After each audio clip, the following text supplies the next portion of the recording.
हाँ भाई, हम लोग हैं विकास पिगरी फार्म। ये जो है 8x16 का रूम है। 3 पिलर इधर है, 3 इधर है। ये हौदी बनी हुई है। ये 16x16 का बड़ा रूम है।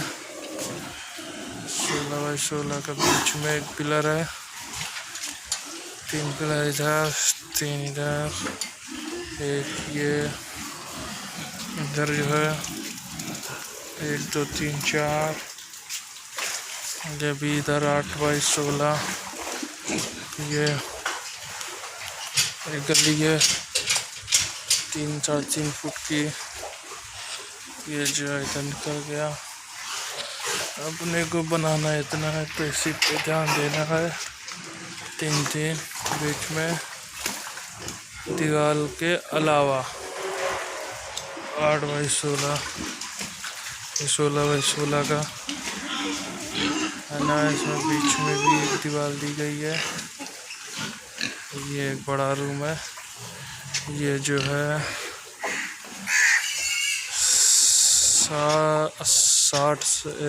30 से 60 किलो के बीच के, और इसमें ना 60 से 90 100 किलो के बीच में इस वाले में है।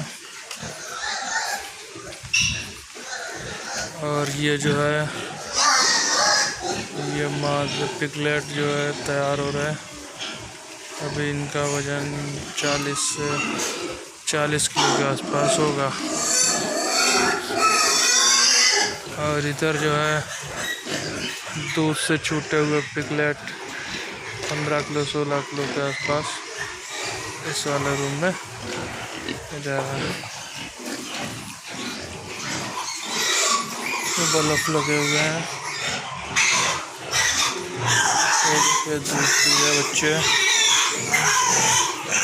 ये यहाँ का शेर खान, शेर खान। बाकी ये मादा है। ये लगा हुआ क्या कहते हैं, फॉगर लगे हुए हैं।